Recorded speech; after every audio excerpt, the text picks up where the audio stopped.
every Thursday at 12:30 with the doctor. I do hear some voices too, so I'm just going to ask everyone if you would go ahead and mute yourself. And so I think Dr. Janine is able to mute as well.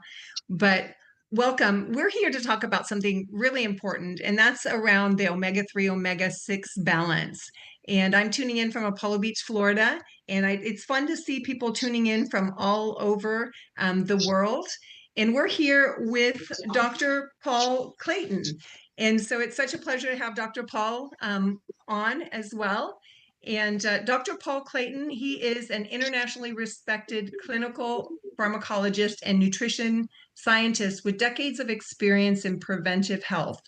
He's the former chair of the Forum on Food and Health at the Royal Society of Medicine in the UK. And he's a leading voice in omega-3, omega-6 balance, advancing science-based strategies for inflammation control and long-term cellular health. Dr. Paul Clayton last October was in Athens, Greece, and he was introduced as the nutrition god. And so with that, Dr. Paul, we give you the floor here to share with us. So it's so great to have you here. Okay, Dr. Paul. Hello, Dr. Paul. To the meeting room. It tells me the meeting hasn't started yet. Okay, let's see. So I guess Dr. Paul is not quite with us. So let me, are you in the waiting room? Let me go ahead and. Well, I am, but I'm wondering if it's the right meeting room. It says Carla Driscoll's personal meeting room. No. And then it says, wait, start the meeting. Yeah.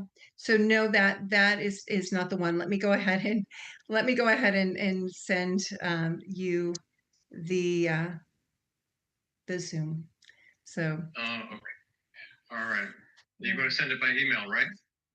I'm texting it to you through WhatsApp. Does that work for you? Okay, hold on. There. So Dr. Paul is going to be with us just in a moment. So, oh, and I'm admitting everybody, Angela, so they're getting in. Thank you, Dr. Janine. So we had Dr. Janine speak with us last week. Dr. Janine, is there anything that you would like to share? Oh, hang on, let me get my video back up. Hi, yes. No, this is super exciting. I couldn't wait to hear Dr. Clayton today. As far as that goes, we've been doing some really good things, having some good meetings with our doulas last week. Everybody's invited these Thursday calls. We're going to continue them, whichever doctors that can come in. If not, I'll be doing, different subjects each time and talk about whatever, more of the boots on the ground type of doctor. So I'll help with that side. And so this is just an honor to have Dr. Clayton here. He's joining right now, so that he should be coming up. Oh, great. So Dr. Clayton, we just gave you a phenomenal introduction. And we ended off letting people know that you were recently introduced in Athens as the nutrition god. And so with that, Dr. Paul Clayton, it's a pleasure having you here. Thank you, Angela. That's a heck of an introduction. And I don't normally introduce myself as a god at all. I like to stay in the background. All right. Well, I'm not quite sure what the rest of the introduction was. I've been struggling to enter the Zoom room, so I'll take it that you've discussed in outline what I'm going to be talking about, yeah? Yes, we're here to talk about omega-6, omega-3 balance, and just your experience with, the test-based nutritionals and cellular health. So great to have you here. Listen, I'm asking you if I can share my screen. I'll whiz through some slides, and then if there's time, I'll be absolutely available for any kind of questions that your audience wants to fire at me. Great. That would be wonderful. You have the floor. Okay, let me just see if I can get this organized.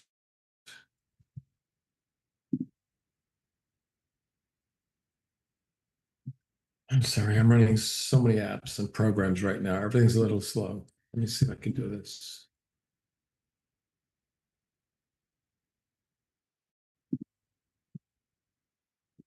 Now, I don't know whether you have a PowerPoint on screen. Do you have that now? Um, in terms of, do you have the slides that you would like to share? There we go. Paul Clayton is starting to share the screen. There we go. Okay, so everything's just annoyingly slow, but hopefully this Yeah, will. no worries. Double click to this'll do. enter full screen mode. There you go. I'm doing that. I'm doing just that. Mhm. In my business, you can get PowerPointed to death. So I'm going to whiz through the slides. And like I said, I want to open it up for any questions your audience would like to answer. That sounds great. So The End of Medicine, a slightly apocalyptic title. And really what I'm getting at here is this idea that the current system of healthcare that we have, which is really one of crisis management, post hoc, if you will, and is very much from a pharmacocentric perspective, is not working. It's not working. It's not effective. It's not cost effective, and it's not kind. And I'm going to show you some slides, which I hope will make that point before moving on to discuss some alternatives to that and showing you where some of the formulations that I've developed and some of the test systems where they fit in. So firstly, let's quickly go through where American public health is today. And this is really, it's fairly relevant for North American health as a whole. So if you lump in Mexico and Canada, they're not that different. Now, the reason why I'm focusing, to begin with at least, on the United States is because here you have the benefit of a number of national health surveys, which go back quite some time. And if we whiz through them chronologically, you can see how our health has shifted, and it's not positive. So back in the day, 1935, almost a century ago, the very first National Health Survey, which was done of this entire nation, found that about 1 in 10 adults had a chronic condition. And amongst children and adolescents, it was 2%, probably closer to 1, but I'm being conservative. By the time you get to the year 2000, it's not 1 in 10 adults anymore, it's almost a half. By 2020, it's almost 2/3, and amongst children and adolescents, we're getting on from half of all kids having a chronic condition. Now, because so many people are getting sick, so many poor people are developing these chronic conditions, you have more people with multiple conditions. 1935, way less than 5%. Again, I'm being conservative. It was probably closer to 3%. The figures from that period are, they're not perfect. Where are we now? 2018, a quarter of adults in North America and the United States have a chronic condition. By 2022, 40 have more than one, multiple conditions. So these are people who are typically, they've got renal, they've got hepatic, they've got cardiovascular involvement, they have cancers, dementias, you know the kinds of problems that we have to face. And with multiple conditions, that means they require very complex treatments. They're expensive to treat, they're complicated to treat. They use up a lot of hospital facilities and bed space. And this is one of the reasons why the healthcare system in this country is grinding to a halt. In graphic form, this is how things are going. This is the direction of travel, and it's pretty negative. You can see here, it's exactly the same figures I've showed for you before. And if we extrapolate and look a little further into the future, if only my computer would let me do that. Yep.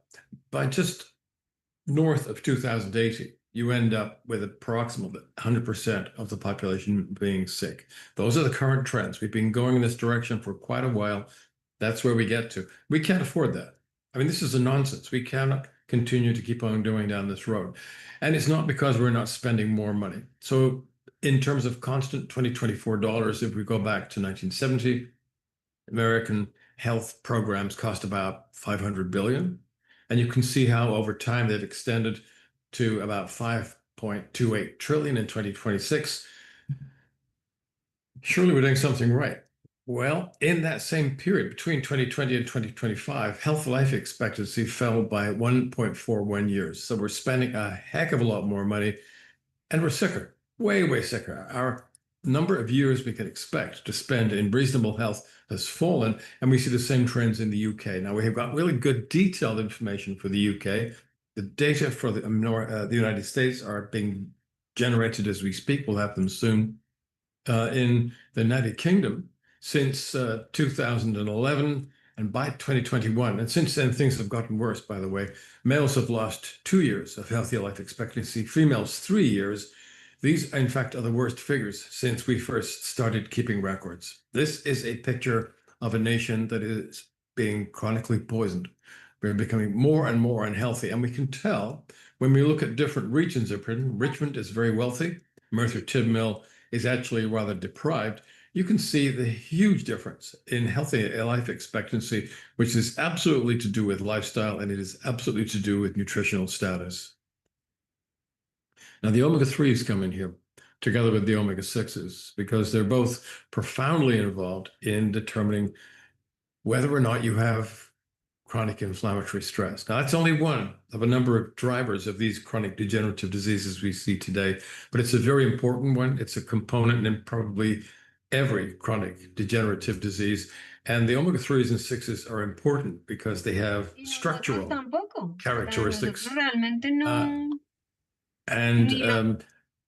Sorry, Daisy, you're coming through loud and clear.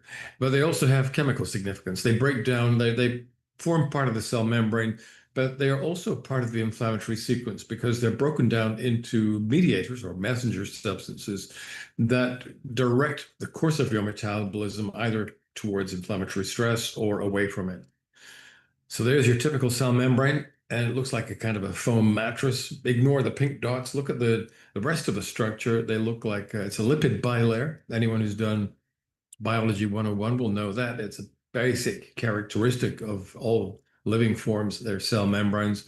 And you can see that in that membrane, this double layer, you've got sort of straight elements, and those are fatty acids, and you've got these little globular heads on each one of them, on the end of those straight elements in their phosphatidyl groups. You don't need to know that.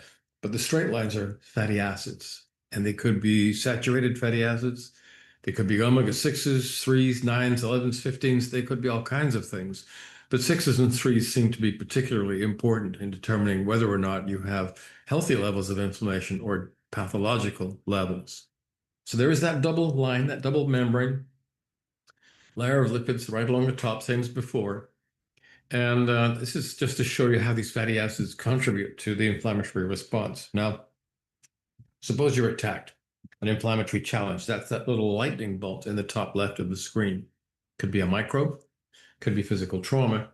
When that happens, the body has to respond with an acute inflammatory response, which is protective. So typically swelling, heat, redness, pain, these are the classical signs of acute inflammation, such as you would get after, let's say, a bee sting. When that happens, an enzyme comes along, phospholipase A2, but you don't need to know the name, and it starts chewing up those fatty acids. And if they're omega-3s, like arachidonic acid over on the left, they break down to form messenger substances which drive inflammation. And when that enzyme starts breaking up omega-3 fatty acids, EPA, DHA over on the right, they form compounds which stop the inflammatory sequence. So it's like the accelerator and the brake on a car. You're attacked, there is a problem, you slam on the brake, and your metabolism shifts into overdrive. You switch on the accelerator, which is arachidonic acid as well. You start churning out the pro-inflammatory compounds, and you keep on doing that until the threat, the microbe or the damaged tissue, has been killed or it has been resolved and removed, so you can start healing. And at that point, you put the brakes on, go to the omega-3s over on the right, you stop the inflammation, and you start to mend. What are you wearing? You start to Is that repair the Mommy's? damaged tissue. Hiya, Diane. I don't know what you're wearing, but I can hear you. So you need the omega-6s and the 3s. It's like, as I said, the accelerator and the brake on a car. You need them both in the right proportions. This is the situation we're in now. There are the 6s over on the left, the 3s on the right. The 6s form inflammatory compounds. The omega-3s form a variety of compounds that are anti-inflammatory. Now, if you're eating the all-American diet, which is full of omega-6s, these are the seed oils people talk about, it stops the omega-3s from plants such as flaxseed from being metabolized because all those enzymes are clogged up with omega-6s. The only way you can get around that is by taking the polyunsaturated fatty acids from things like marine foods, seafoods, oily fish, or marine algae, and you bypass that block, and now you can start to produce all the key anti-inflammatory, more complicated lipids. And now you start to dampen inflammatory stress. Not too much. Allegro ma non troppo, as they say in Italy. I was in Milan just the other week. You need to be able to have a certain amount of inflammation as a response to an infection or trauma. You mustn't have too much. You mustn't have too little. You've got to be in what is often called the Goldilocks zone. It's got to be just right. The problem is when you look at our appalling public health, you can tell everybody has got too much inflammation. Everybody's got cardiovascular disease, cancer, dementia, neurodegenerative problems. These diseases all are signs of excessive inflammation. And one of the ways to get into check to prevent ourselves from being vulnerable to these conditions is to restore an optimal 6-to-3 ratio fatty acids. So right now in the West, we're very, very high, very lots of 6-to-3s, lots of seed oils. Really, we should be at 5-to-1 or less. In fact, the historical data we have access to suggests our ratios should be 4 or 3 or even less, maybe 2-to-1. At that point, chronic inflammation stops. And any disease that is being driven by chronic inflammatory stress stops as well. So where are we today? Europe's about 15 6s-to-1-3, way too high. Eastern Europe, North America, 25, as much as 45-to-1. And this is really, it explains why we see so much chronic inflammatory disease today. It's being driven by this huge imbalance. Solution is pretty straightforward. Lower that 6-to-3 ratio. And we know that if you do that, you reduce and then you stop chronic inflammatory stress in mice, in animal models, and in humans as well. Here's the problem. There you can see the way in which our 6-to-3 ratio has changed. All the historical data we have says that prior to about 1950, we had 6-to-3 ratios of maybe 1-to-1, 2-to-1, maybe 3-to-1. After that time, everything takes off. Food industry changes. Now we're flooding our foods and our bodies with omega-6s, and this is when the chronic degenerative diseases really start to take off. Which ones, you might ask, and the answer is all of them. So these are just some of the chronic degenerative diseases that have hugely increased in numbers. But it's not a complete list. Obviously, it's alphabetical. A for addiction. Yes, addictive nature is absolutely wrapped up with chronic inflammatory stress. If you have chronic inflammation, you also have a condition known as neuroinflammation, which means that the nerves in different parts of the brain, the central nervous system, become inflamed. When they do, all kinds of bad things start to happen: more anxiety, more depression, reduced impulse control, and actually increase in reward-seeking and addictive behavior. You become more prone to addiction. But the list only goes down to E, so yep, here's a few more, and this list is far from complete.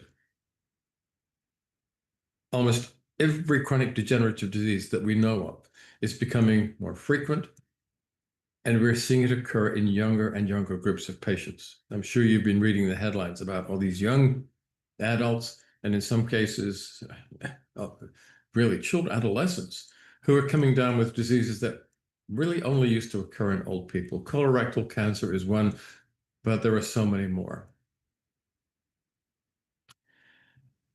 Now, these conditions have long latency periods. They develop over decades. And what that means is that many people who think that they're healthy, actually, when we look at them in detail, we find they have these diseases that are growing. They're slowly growing under the surface, like, slow growing, fires in a coal seam. They haven't yet emerged at the surface. They're not yet causing problems, but we find them when we look at people who think that they're healthy. So about 1 in 5 young adults who think they're healthy, actually, they have progressive liver disease, which will eventually surface and become cirrhosis, or it may become a liver cancer. About a quarter of healthy adults have lost bone mineral density, and they're moving towards frank osteoporosis, which will culminate in various types of fracture and all the problems associated with that. At least a third of healthy adults are developing coronary artery disease and hypertension. They're moving towards heart attacks and strokes.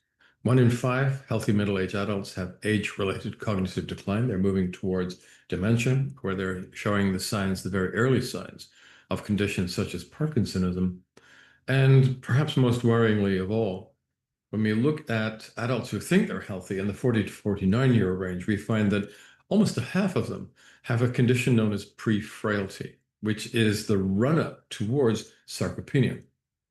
And that is a condition which is one of the major killers in the developed nations today. It increases the risk of all-cause mortality, cardiovascular disease, respiratory disease, cancer, dementia. It increases the risk of all of these. And for those of you who are interested in these and who want to look at the details, do visit my blog where I look at each one of these topics in much more detail, complete with a lot of scientific references and information. Now, if you think that getting old inevitably means that you lose your bone mineral density or your arteries start to silt up or you're going to lose brain cells, no. People who live in a way that like the 20th century never happened, we call these vestigials, and you find them in remote parts of the world as they get older. Their blood pressure doesn't go up. Their risk of heart disease doesn't increase. In males, the prostate doesn't increase. They don't become insulin resistant. And their brains do not deteriorate with age. They don't get dementia, anxiety. They don't get Parkinsonism. They don't really get neurodegenerative disease in the way that we do at all. And what that tells you is that many of the signs of aging, we think of them as being an intrinsic part of the aging process. They're not intrinsic at all. They're not essential. They can be removed from the equation if you know how to do it. And that's really all about eating right. We need to stop this model. We can't afford going down this road. Our pharmaceutical bills are already so high that a lot of people who are seriously ill don't take their medication because they simply can't afford it. Becoming ill is the most common cause of bankruptcy and homelessness in the United States today. Really, we have reached the end of this road. When did it start going wrong? Now, this is a little bit complicated, this graph. The solid lines show deaths caused by chronic degenerative by infection. The dotted lines show deaths caused by chronic degenerative diseases, and you can see that they cross over in the early 1950s. That's when the chronic degenerative diseases really start to become numerically important in public health. What happened in the early 1950s? Wrong question. I said just a moment ago, these diseases grow for a long time below the surface, gradually increasing until they burst through and present with clinical symptoms. We should be asking what happened 10 years before that, around about 1940. And that's when our diet really started to change. We started to eat more and more, people call them brown foods, fast foods, ultra-processed foods. And that is what is behind our declining public health. The experts agree. Poor diet, the biggest cause of early death globally, more than cigarettes, more than alcohol, more than recreational drugs, more than motor cars, more even than the criminal stupidity of our politicians. And I'm not making a partisan point here. I'm not being anti-American either, because it's the same where I come from. So we're at a point now where we understand that the industrial diet and our low-energy lifestyle affects our epigenetic profile. It affects all of our metabolism, and we have come to understand that it affects us in 4 major ways. There are some minor mechanisms, but these are the important ones. Chronic inflammation, dysbiosis, which means the wrong population of microbes in the gut and then in all other tissues as a consequence, type B malnutrition, and glycemic mismatch, which simply means we're pouring too much glucose into the blood and not removing enough of it. And all of this is made worse by our low energy lifestyle. So we're eating very little in historical terms, which makes this type B malnutrition worse. And because it's our muscles that are most involved in removing glucose from the bloodstream, and because we're so physically inactive, this low energy lifestyle makes both of those factors much, much worse. That's the bad part. The good part is, now that we know how the modern diet and lifestyle is making us so sick, we can design antidotes. And we can stop chronic inflammation. That's what this is. It's a little complicated, so let's go to a quick resume of how we can stop it. Well, yeah, fish oil. Except fish oil doesn't work. We know that oily fish reduces chronic inflammation, but fish oil doesn't. In fact, we know that fish oil, most supplements on the market, seem to be associated with an increased risk of atrial fibrillation, which is a serious problem. And now data from China is suggesting an increased risk of lung cancer as well. Well, in nature, you never find the omega-3 PUFAs, polyunsaturated fatty acids, on their own. They're always chaperoned by compounds called lipophenols. We don't do that in fish oil supplements. Fish oil is just omega-3s. And if you don't have the chaperones, those omega-3 fatty acids break down into compounds called nonanols and hexanols, and you don't have to know the name of these compounds. All you have to know is these compounds cause arrhythmias in the heart, and they cause cancer. So now we have a very coherent story. This is why fish oil doesn't work, and we believe this is why fish oil is now increasingly being associated with some very serious health problems. So we work with fish oil, but we don't leave it at that. We add extra virgin olive oil, which happens to contain compounds which replace those chaperones. And then we test people's blood. And what we find is that in Europe, the average 6-to-3 ratio is 25-to-1, Europe 15-to-1. People who take fish oil supplements, it helps a little. It comes down to about 8 or 10-to-1, but that's not enough. You don't start seeing reduced inflammation until you get down to 5-to-1 or less. So who achieves that?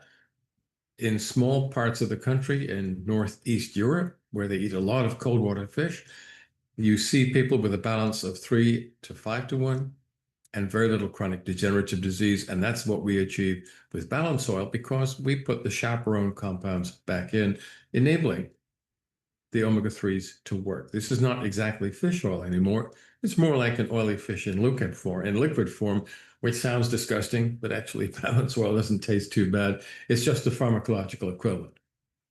So let's see what that does to the inflammatory sequence. This is another even simpler way of looking at inflammation. In the very first phase of inflammation, it's the omega-3s and 6s. They cause edema and heat and swelling. The 6-to-3 ratio is very important. Nothing structural is happening yet, but these cells, these could be immune cells, are releasing little particles called exosomes into the environment between the cells, and those little particles contain enzymes called matrix metalloproteases, which are really destructive. They're so destructive that you have to keep them in check. And a traditional diet does that because it's full of polyphenols, which block the enzymes. This is where the problems start. The modern diet gives a very high 6-to-3 ratio, so the first sequence is overheating. The modern diet takes the polyphenols away, so the second sequence is overheating as well. And your immune cells are dripping these very destructive matrix metalloproteases into the tissue, and they destroy the extracellular matrix. 300 different types of fibers, a bunch of collagens, but there's way more than that. Very complex network that holds all your cells and tissues together. And the matrix metalloproteases dissolve and destroy each one of those 300 different fibers. These are the same enzymes that are produced by the so-called flesh-eating bacteria. They produce large amounts of these enzymes in a short period of time, and they just dissolve you. It's like an acid bath. You fall apart. It is those same enzymes produced in very small amounts over periods of decades that lead to the slow destruction of bone or cartilage or the linings of your arteries or your brain cells. I showed this before. The 6-to-3 ratio has gone wrong. Our polyphenol intake has fallen by up to 90%. Every step of the inflammatory sequence is out of control, and we are destroying ourselves by releasing these very destructive enzymes into different areas of our tissues. That is what is causing so much distress, disease, and premature death today. And these are the companies who are doing it to you. The brands you trust, the products you love. None of these is toxic in the acute sense. But if you eat enough of these foods for long periods of time, it definitely will make you sick, and it'll kill you, because the most 4 important anti-inflammatory nutrients have gone, and they've been replaced by pro-inflammatory compounds. You're all being poisoned. And your kids, which these companies target very aggressively, because if they can wean your children onto these foods at a young age, they'll be addicts, consumers for life. And these foods are designed to be addictive. These foods cause chronic inflammatory stress. You're condemning your children to a foreshortened life, less life expectancy and less health expectancy. And that feeds back to the slides I showed you right at the start, showing how much sicker we are getting. It is these companies who are doing that. And because these foods are so full of empty calories, plant oils, carbohydrates, sugars, but really not enough of the vitamins and minerals, causes malnutrition. Now, this is type A.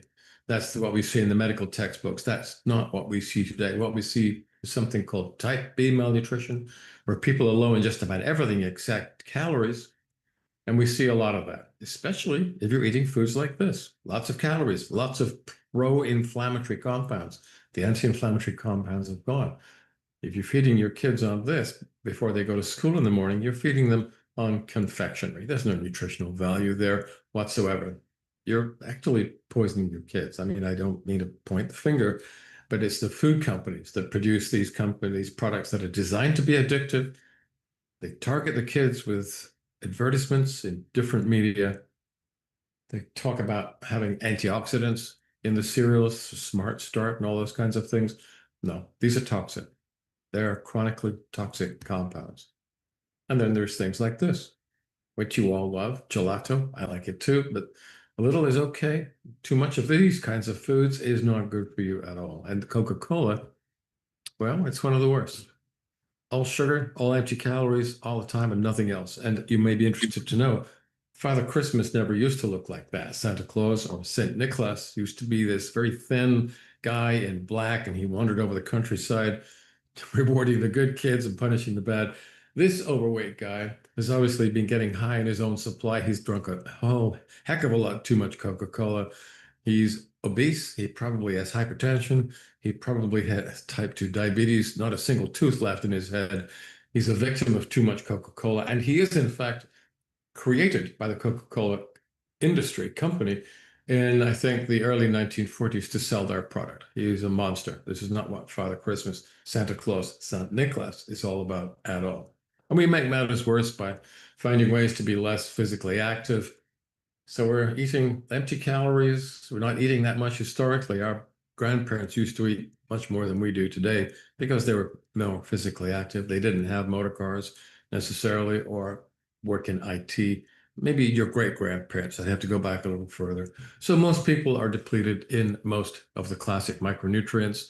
And that's why when you look at these kids, I know that they have chronic inflammatory stress and dysbiosis and type B malnutrition. And that is why when I look at them in detail, I find in almost every single one the very early preclinical signs of those diseases which will, over time, grow and get to the point where they cause symptoms and finally kill them. The more of these foods you eat, the more you die. More cancer, more type 2 diabetes, more early death, and it's dose related. The more you eat, the more you die. We now find it also increases the risk of infections such as serious COVID and long COVID and dementia, immunological aging. These foods, these ultra-processed foods are bad news whichever way you look at them. And this is an international league table showing, well, the United States is that dark blue line. You can see on the far right of the slide, position 53. Trace it back to its origin at the left. In 1950, the United States had the 10th average longest lifespan in the world. But because the United States consumes more of these ultra-processed foods than anywhere else, in 2020, you were down at position 53. Since then, you've fallen to position 56. I don't have much to brag about either. I'm the UK, that's the light blue line. We're now at position 36. Go back to the start, we were in position 10. We're now at position 38. We're falling too. We're the 51st colony. We eat the next largest amount of ultra-processed foods. Now look at that green line going in the opposite direction. That's Japan. 1950, they were position 45. By 1980 and 1990, they were in the top 3. They've been there ever since because they developed a category of foods called foshu, which are designed very specifically to provide substantial health benefits. And their health has improved dramatically without spending more money on drugs or vaccines or hospitals or cancer clinics. It's all really being done by improving food intake and nutritional status. So let's take a contemporary subject, and he's eating ultra-processed foods, which means there's a high 6-to-3 ratio, not enough polyphenols. Therefore, he has chronic inflammatory stress, which might be arthritis, it could be heart disease, liver disease, lung disease, brain disease, could be depression, anxiety. This guy's a mess. but because he's eating an ultra-processed diet, which is very low in prebiotic fibers, and I'll come to that, his gut is full of the wrong kinds of bacteria, so he has dysbiosis, which means IBS, IBD, colorectal cancer, a whole bunch of other problems as well. Let's put it right by improving the 6-to-3 ratio. That's what Balance Oil does. And then let's use something like Xenobiotic, which puts the fibers back into the diet. And at that point, everything goes back. It ticks over in the way that it was designed to, and you become very much less at risk of chronic degenerative disease. Now, I've talked about dysbiosis. We used to eat a diet with a lot of prebiotic fiber, which feeds the good bacteria, those are the green ones, and the green bacteria produce compounds which tell our cells, those are the cells along the bottom in the gut, don't be inflamed, don't have cancer. And in fact, if you're developing a cancer, these bacteria produce compounds that will kill the cancer cells. So a good diet leads to a healthy microbiota, which then has an extremely positive conversation with our tissues. Problem is, we started eating ultra-processed foods. The prebiotic fibers disappear. Now you're getting a lot of the bad guys, the bacteria in red. They consume protein, which means they destroy the mucus layer. They come into direct contact with our cells and cause huge problems, chronic inflammatory stress, and what people call leaky gut, so that now poisons can leach out into the bloodstream, damage the liver, and many other tissues. The solution, very simple.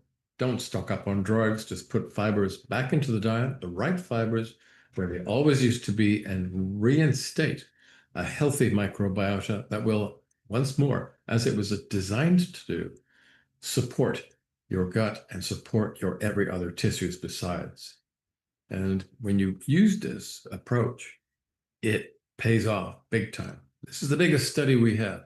Higher fiber intakes reduce early death by 30%, less cancer, less heart disease, less dementia. It also helps to stop your absorption of microplastics from the gut, if you're interested in particular in that problem.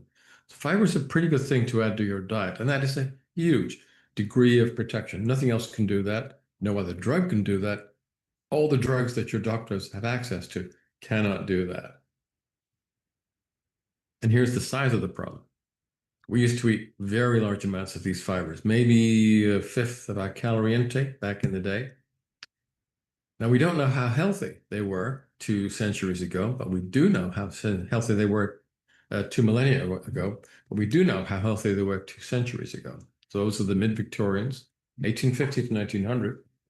And they were consuming about 40 grams of fiber a day, and they had no IBS. They had no IBD, and colorectal cancer was so rare that the doctors of the day, who diagnosed it when they saw it, only found it in specific families. In other words, only in people who had highly important, highly weighted genetic risk factors. Now we have 10 times more cancer, maybe 15 times more, and everybody has it, and it doesn't matter whether you have a genetic risk factor or not, because we're eating such an unhealthy diet. Our intake has fallen to 4 grams of these fibers a day. So we are full of all the wrong microbes, and we're paying the consequences. Let's put them back. This is one of them. Fructooligosaccharides, or FOS. You can't use very much. It ferments very quickly. The molecules are very small. So we add larger amounts of inulin, similar fiber, but a lot longer. Larger amounts again of these, which derive from oats, and larger amounts again of resistant starch, which you can get from sources like green bananas, which are very large molecules and ferment very slowly.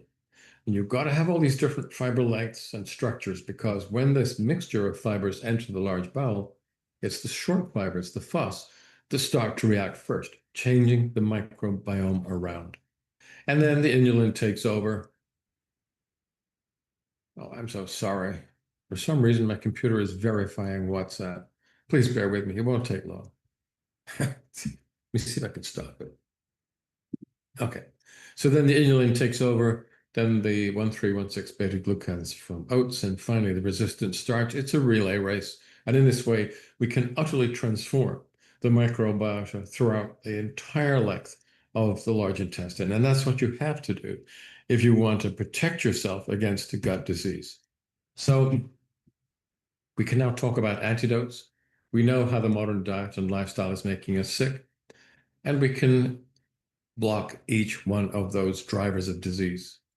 chronic inflammation, we can switch it off with omega-3s with the right chaperone compounds. When you do that, it is as effective as using a glucocorticoid, like steroid you might get from your doctor, but without any of the adverse effects. Dysbiosis, we can rectify that by adding these fermentable fibers back into the diet.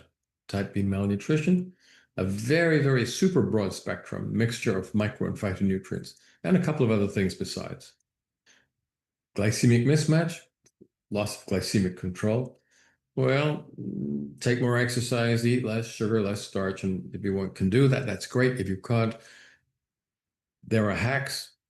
There is an AMPK upregulator, otherwise known as an exercise mimetic, that tricks your body into thinking that you're actually taking more exercise. And when you do that, your muscles soak up more glucose, and you start to lose weight in an deep abdominal adipose tissue and all kinds of other things. It actually reproduces the effects of exercise.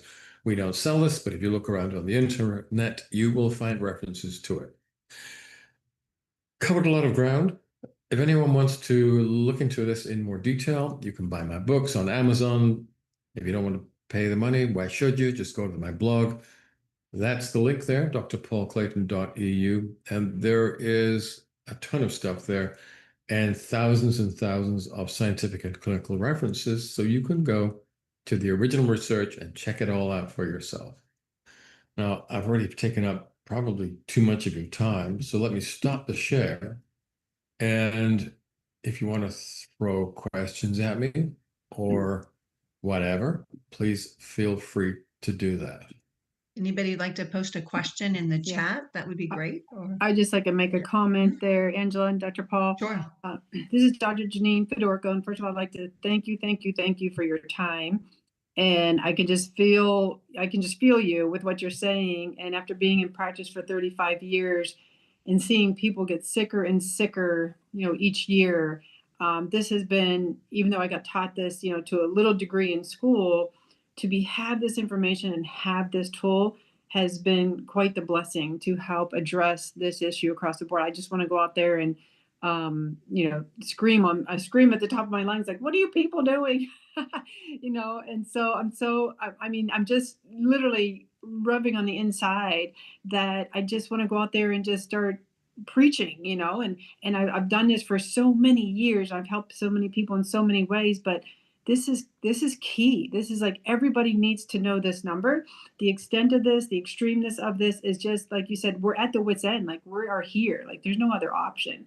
And we've got to get this number down because people just don't know. And whether they have symptoms up front or not, the things that we will be preventing for them that I can't prove on a piece of paper is priceless. Like, this is just amazing. Thank you so much. Janine, I'll pick you up on something you said. I went through med school as you did, and I think in over a decade as I was studying, we had maybe 4 hours of nutrition. Now, that was a generation ago. If you look at the situation in North America now, about 3/4 of all medical schools in the United States still do not teach nutrition at all. And of the ones that do, they're giving up, maybe in a 4-year course, maybe 15 hours of nutrition. Right. It's absolutely underemphasized. And the reason for that is clear. It does not fit the financial requirements and needs of the pharmaceutical industry that effectively own the medical profession and own the models of healthcare that we are forced to work with. So we got here for historical reasons, philosophical reasons, political reasons, and financial reasons. But we have had, some of the numbers have been crunched by med-economists, and they've worked out that if we can improve the Great American Diet, at the moment it's known as the Standard American Diet or the SAD, the SAD diet. But if we could make it the Great American Diet, the cost savings would amount to about $4 trillion a year. Now, at that point, you're not only paying off the national deficit, you start to pay down the national debt. So this is it's a huge inflection point. We can help to make people healthier. We can help to close down hospitals, put doctors out of work. Excuse me, I'm sorry. I have to say that.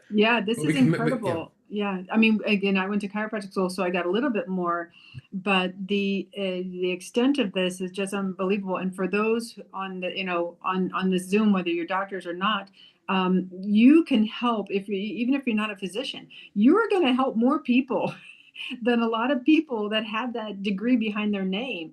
And I've had patients come from specialists, cardiologists, endocrinologists, gastroenterologists, and literally tell them their diet had nothing to do with their health. Good luck with that. Do whatever you want, but your health, what you eat is not affecting anything. And I just want to go out there and scream at them.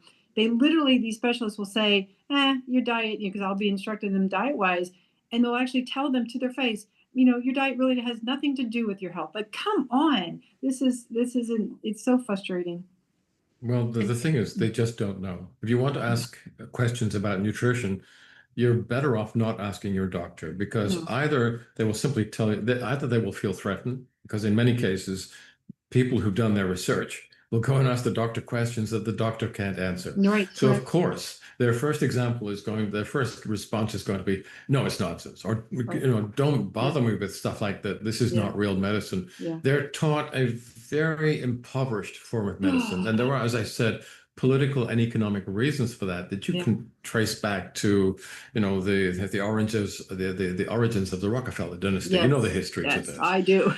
Yeah, so we're in the wrong place, and when you look around, I see so many people suffering unnecessarily. It's like a Holocaust in slow motion that we have normalized. We think it's normal for people as they get older to get these conditions. It is not. It is absolutely not. And for the first time, we can do something about it. Yeah. And more importantly than anything, we can test. We have these tests now that people can use for themselves. They can see their own numbers. Yeah. And they can share those numbers, which are objectively verifiable, with their friends, their colleagues, and their physicians. Right. So now, this is not just I feel better, but hey, doctor, look, my numbers are improving, and this is important. Right. The doctors are beginning to recognize what we have, and they're actually queuing up to use our tests. Yeah. So in this country, I'm working with heads of NIH divisions. The last paper I wrote on cancer risk reduction was introduced by the head of oncology from the Mayo Clinics.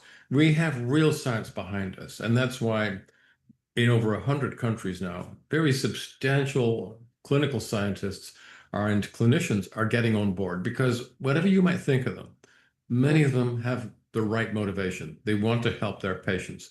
And if we can help them to help their patients, we're happy to do that. And many of them are happy to do that too. Right. And doctor, there's a few questions in the chat, and perhaps it wasn't just specified. They're asking how the Xeno balance oil helps in this scenario. So if you could address that.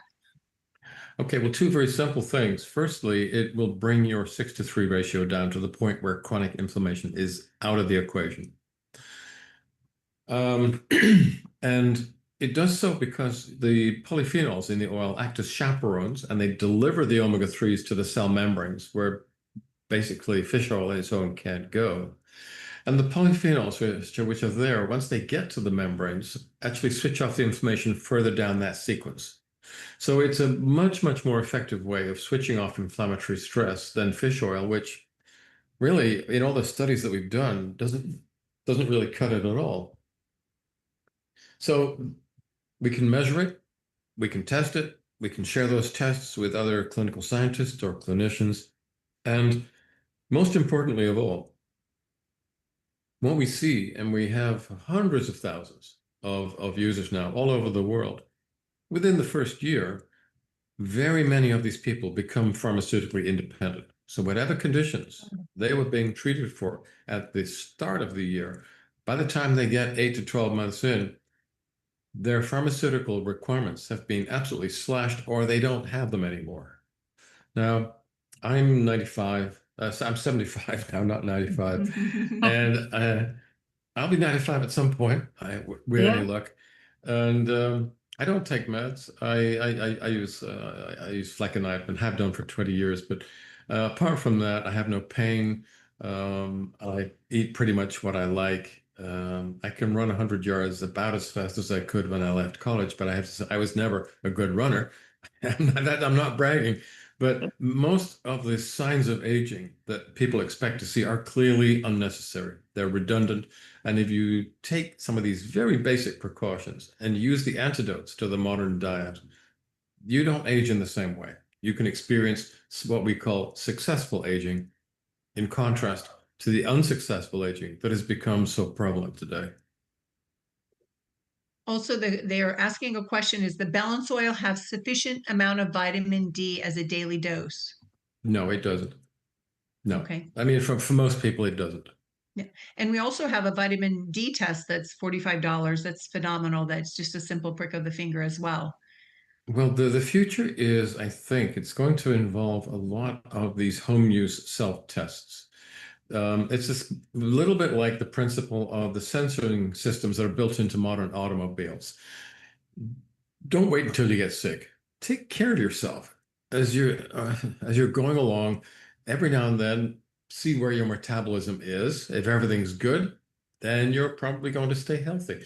But if one or more of these tests is flashing up a red light, fix it, put it right. Whatever that deficit is, correct it. And then with any luck, you won't ever get to that crisis point where you start developing disease or you die.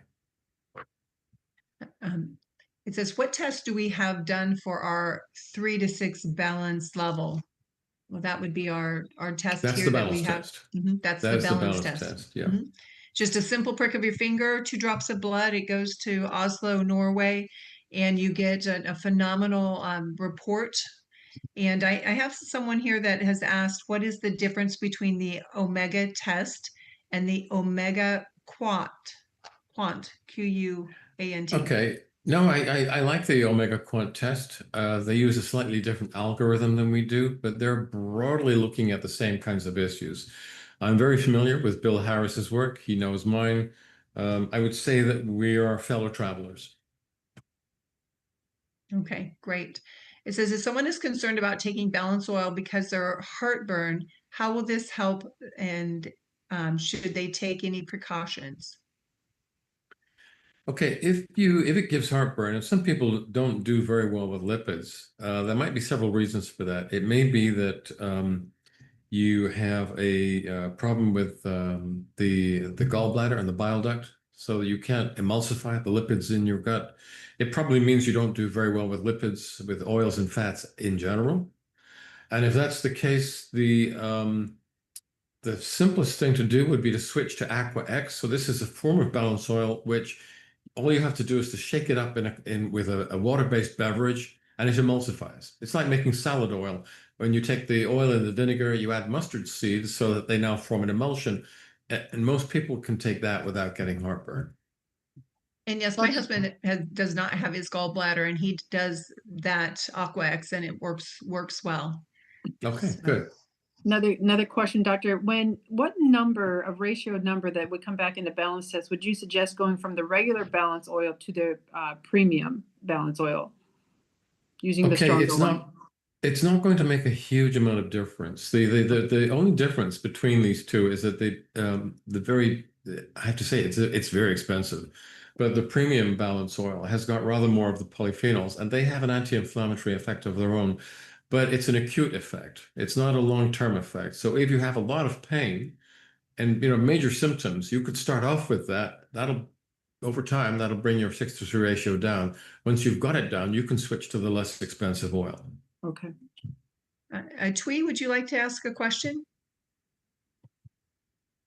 Mute. Okay, unmute. Hi, yes. Nice to meet you, doctor.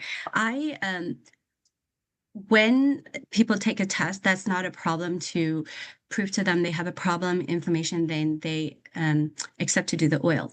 But it's when there are a lot of people that I've come across that are having issues with the test. And I guess my question is, how would you recommend best address people's fear about putting their DNA out there, even though I say it is totally anonymous, nothing is tied to them, IDs, nothing. But I think there's still that fear that even though their blood is not tied to them, they could be cloned, they could whatever fear they have. What are some of the things that you would bring up to squash that? Yes. Well, that seems, a little paranoid. But on the other hand, I can't fault people. I cannot fault people for being paranoid. I mean, these are really dangerous and difficult times, and the political elites clearly don't have our interests at heart at all. So no, I don't trust them either. Having said that, what I can tell you is this. The blood samples are sent to a third party validated laboratory with extremely high reputation. They don't do DNA tests. They're not set up to do it. So there is some DNA in those drops of blood, but it's we cannot No. measure it. We simply cannot measure it. I tell people I can't be everyone's mother. I mean, I tell you it's good for you, take your vitamin, this saves your life, but I can't. I mean, if you're just close mind to it, what I do is I do point them to our zinzinotest.com and scroll down with all the certifications, with all of the everything for them to feel safe about. I mean, that's what the Right. independent lab is. You can read up all about it, testimony, but that's as far as. And then I say, here's another thing I think I might say is that, you know, you give your blood in tubes to LabCorp, to Quest Diagnostic, and your name is on it and your social security on it. So what's a two drop to the, I mean, that's one of my ways, but I wanted to see if there's, so thank you for sharing. Yeah. If there's anything else I could say to them. No, We're- no, we're you're gonna- welcome. And all of these samples are covered by the European Data Protection Act. Sure.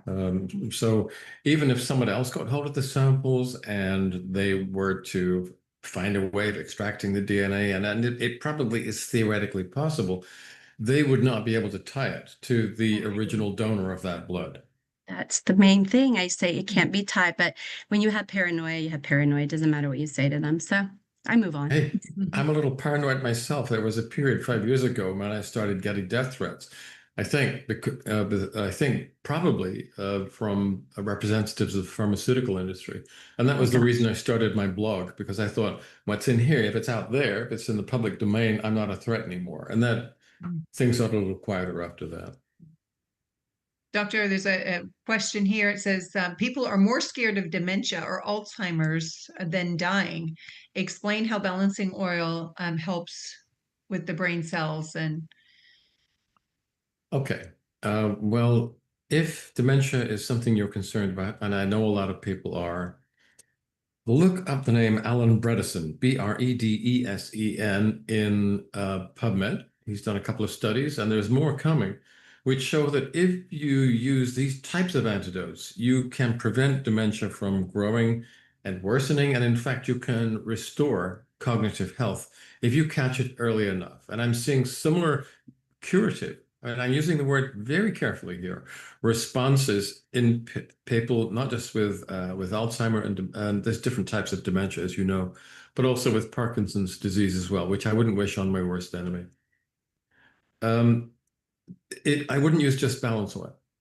These are complex disorders, and you have to utilize a combinatorial approach to protecting yourself against them. So you know about the gut-brain connection. I think it's very important to restore a healthy microbiota in these cases, and that's what Xenobiotic does. And there's one or two other things you can do as well, but rather than go into too much technical detail, if you visit the blog, drpaulclayton.eu, and look for things like dementia or neurodegenerative disease, there's a search box there. It's not the best, but it works up to a point. It'll take you to a couple of posts where you'll see much more detail about strategies that you can employ to protect yourself. there's a question here about balancing oil and neuropathy. Do you have anything to share on that end? Well, it really depends what type of neuropathy. Is it diabetic neuropathy? Is it neuropathy after chemotherapy? Is it a nutritional neuropathy? There's different kinds. Balanced oil will be helpful, but it's not something I would necessarily use on its own. And I would want to know what is the differential diagnosis first before making any recommendation at all. Sure. Sure. And how does the algae balance oil compare to the algae oils and other fish are balancing oil from fish? In the algae-derived oil, well, fish don't make fish oil. The omega-3s in fish comes from the lower levels of the food chain, which all start with the algae. So all of the polyunsaturated omega-3s come from the algae to begin with. Now, the percentage of EPA and DHA and some of the other minor components in algae oil is a little different, but the body takes what it needs. So if you're a vegetarian or a vegan, and I think that the algal oil is a great alternative And at the moment, it's more expensive, but we are investing in algal biofermenters. And as they scale up, it'll get to the point where the algal oil is actually cheaper than fish oil. And we won't have to ravage the oceans and hoover up all the fish to do it, because we can put these biofermenters onto brownfield sites and they're infinitely upscalable. So that's going to eventually drop the price of balance oil considerably. Great. Trisha, do you have a question? I see your hand is raised. Yeah, thank you.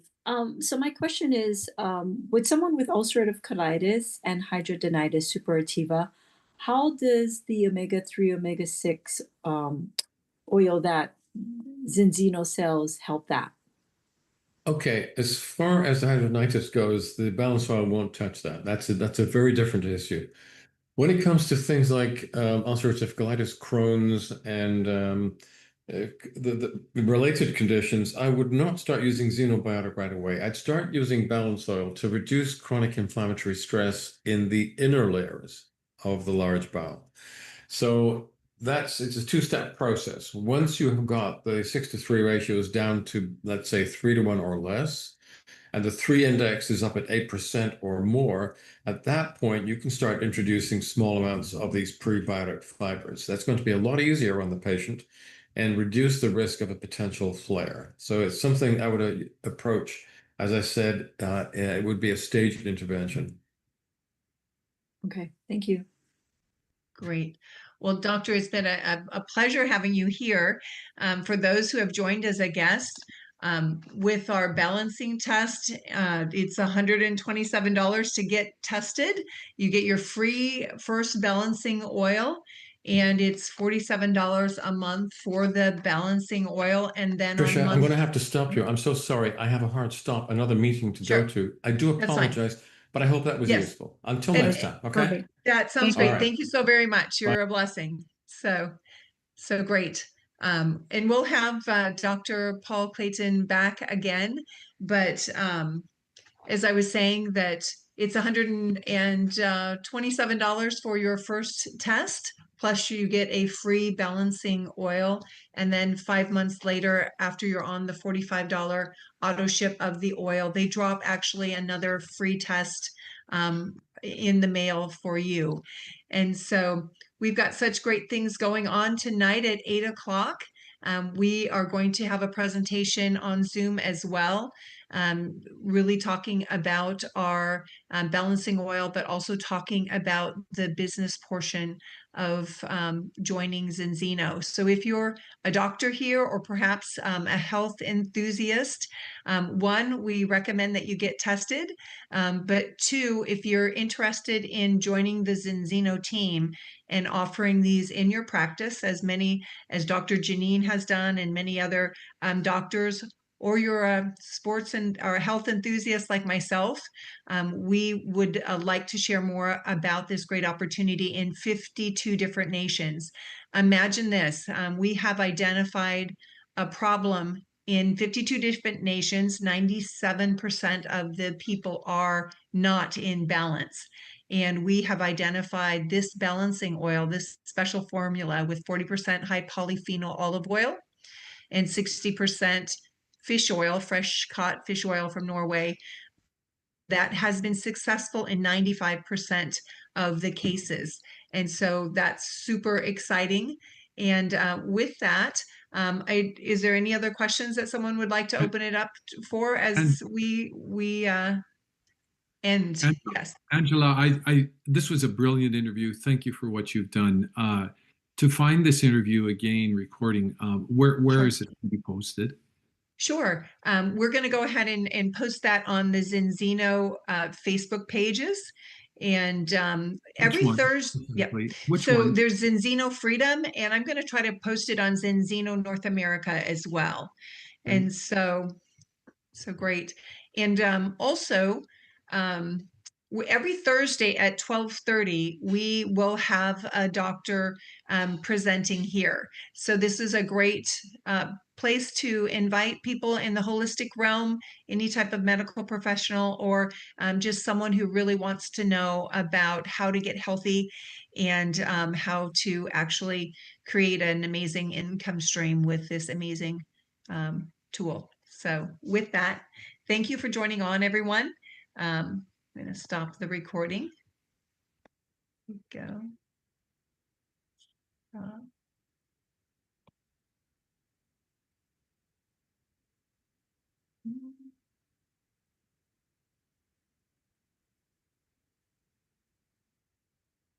Great. I think I've stopped it. There we go.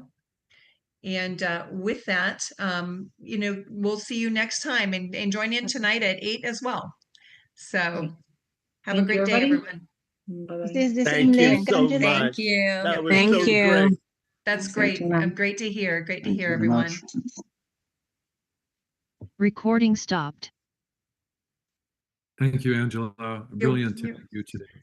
Great. That was wonderful. I'm not sure how he got the wrong Zoom at first, but it's all okay. So Those things happen. You know, that's life. But Yeah. the content, everything has The been content was superb. phenomenal. Does anyone know how to, perhaps before I post it, cut out the first 8 minutes where there was the juggling around to find the right Zoom for him? I just was wondering if that's an option, but maybe a question for someone else. So You want me to add in? yeah, maybe so. That would be great. Hey, I'm Anita. So that was like, you know, I've heard different of these I don't know what you call lectures, presentations.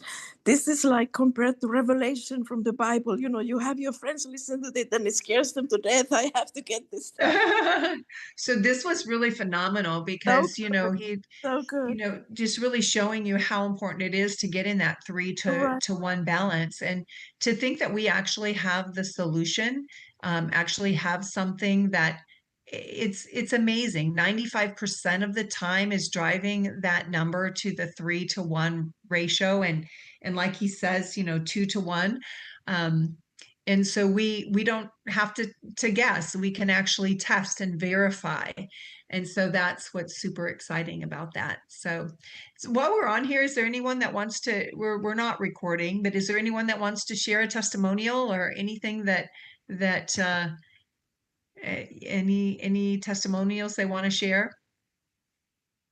I know for me, as a 61-year-old that takes care of herself and exercises. 3 years ago, I had a dual hip replacement, and my numbers when I initially tested were 21 to 1. And if you heard him say that this wreaks havoc on your bone and your cartilage, well, I was bone on bone, and the doctors told me they have no explanation of why that happened. Well, for every 21 inflammatory markers I had running through my blood, I had only 1 calming agent. And so I'm super excited about getting back into balance and getting on the right track. And I can also tell you that my dad, who is 85, has had relief from his dry eye as well. So some really great testimonies, and they keep coming in. So, right. Well, with that, thanks everyone for joining on. And again, we'll see you here next Thursday at 12:30. Dr. Janine Fedorko will be presenting, and look forward to seeing you then. It will be the same Zoom ID as well. So take care. Thank you. Bye-bye.